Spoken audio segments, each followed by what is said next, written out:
Hello, I'm Colonel Lauren Erickson of the Department of Defense Global Emerging Infections Surveillance and Response System, also known as GEIS.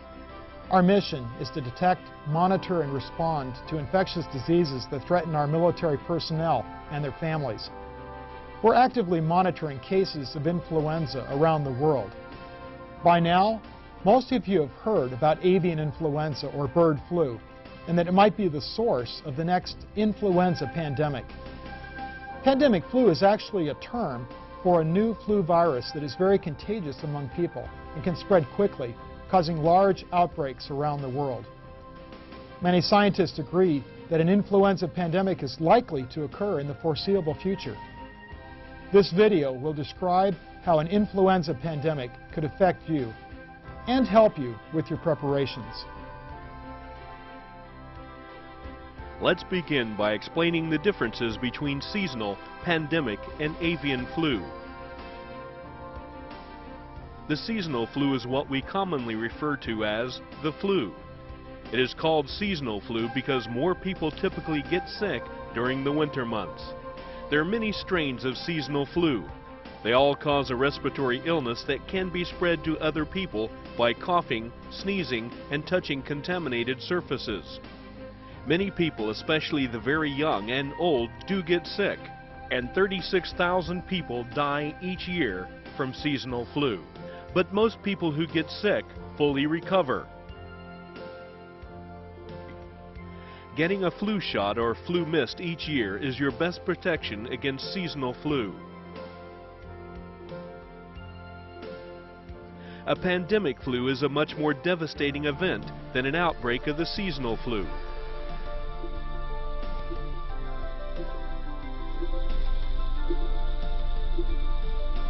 It is caused by a new flu virus, or one that hasn't circulated in a long time, that is hard for our bodies to fight off because we have little or no immunity to the strain. This type of flu can spread easily from person to person. Flu vaccine is usually in good supply for seasonal flu, but in a pandemic, vaccine may not be available for 6 months or more. There were 3 pandemic flu outbreaks during the 20th century. By far the most devastating was the influenza outbreak in 1918. Within 6 months between 1918 and 1919, millions of people died. Nearly half of those who died were young, healthy adults. A pandemic flu can spread quickly from person to person and around the world, infecting a large portion of the population. Currently, there is no pandemic flu, but there are many experts who are concerned that avian flu could lead to the next pandemic. Avian or bird flu is an illness that occurs naturally in wild birds. One type, H5N1, is deadly to birds and can be passed from birds to humans. This strain of avian flu is what most of us refer to as the bird flu. Doctors began seeing bird flu in a very small number of people in Southeast Asia in 2003. Since then, the illness has spread away from this region through the movement of infected birds. Although it is not a pandemic, it has caused serious illness in the small number of people infected, and more than half of them have died.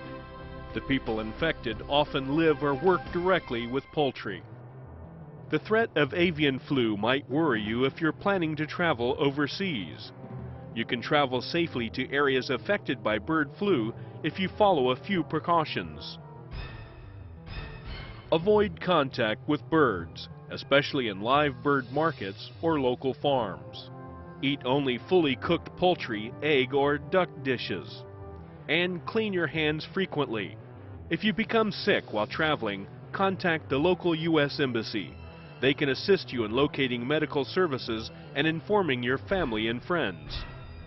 You can also contact the local State Department officers online at the State Department website shown here. After you return home from an infected area, watch your health closely for 10 days. If you become ill, tell your healthcare provider your symptoms, where you traveled, and if you had close contact with birds or sick people. The Department of Defense is acting to protect you and your family in the event of a pandemic flu. Our medical departments have been stockpiling medical items that will be needed, for instance medications and personal protective equipment. Early detection of a pandemic flu is important because the sooner our public health experts realize there is a problem, the sooner they can identify the proper vaccine and take action to control the spread of the illness.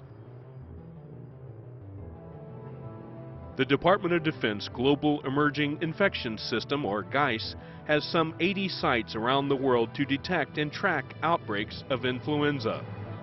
The efforts that DoD is taking will be invaluable in the event of a pandemic flu, but you cannot rely on these preparations alone to protect yourself and your family. Planning and preparing for a pandemic illness is everyone's responsibility. During a severe pandemic flu, up to 1/2 of the community could be sick and unable to work. This could disrupt virtually every aspect of daily life for up to 12 weeks. You need to start thinking about what you will do if the services you depend on are not available. Imagine the effects on your family and community if hospitals are overflowing, if schools, banks, and post offices are closed, if services such as telephone, water, and power are disrupted. Stores may close or have limited supplies. You may not even be able to rely on public transportation. Consider that the ability to travel, even by car if there are fuel shortages, may be limited. Preparing for disruptions like these to your daily life from a severe pandemic may sound overwhelming, but you can organize your preparations in 2 main steps. Step number 1. Visit the pandemicflu.gov website. The website is full of information on avian and pandemic influenza and provides planning checklists to help you put together your own emergency kit. Save this website address because it will also be one of the first places you should go for information and public health guidance in the event of a pandemic flu. Step number 2. Put together your own emergency kit. This kit will include items your family will need in any disaster. You need at least 2 weeks of food, water, and medicines in your home in the event of an emergency. You should also have a flashlight, batteries, and radio. These items need to be stored together, and everyone in your home needs to know where to find them. It is also important that your kit include personal and medical information. The checklist from pandemicflu.gov is a good starting point for medical information your family might need in an emergency. Be sure to include who to call within your chain of command in the event of any type of disaster. The American Red Cross website, www.redcross.org, also has information on general disaster preparedness. Make sure you keep all of your supplies and personal information up to date so it will be ready when you need it. The best way to stop the spread of flu is to minimize close contact with the sick. When a pandemic flu hits, it will be imperative that sick people stay home and that healthy people who are not needed to care for the sick go to work. If we all stay home out of fear of catching the flu, then critical services in this country will stop. During a pandemic, people may go to hospitals because they suspect they are sick with the flu. To prevent overload on our medical resources and to protect yourself from exposure to other sick people, only go to the hospital if you or one of your loved ones becomes very ill and needs medical assistance. Good personal hygiene is key to preventing the spread of flu germs. Always cough or sneeze into your sleeve or a tissue and throw the tissue in the wastebasket. Clean your hands often, and especially after coughing, sneezing, or using the bathroom, and before eating. Use soap and water or an alcohol-based cleaner. You may be asked to wear a mask to protect others. If the situation becomes serious, local authorities may use social distancing to prevent the spread of influenza. Schools, shopping malls, movie theaters, and other places where large groups of people gather may be closed. Two other actions that public health authorities may take during a pandemic are isolation and quarantine.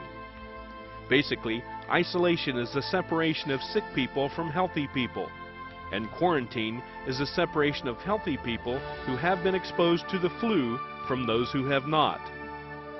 Take time to learn more about influenza. There are many products and websites available. Last but not least, stay up to date with the latest recommendations from public health experts.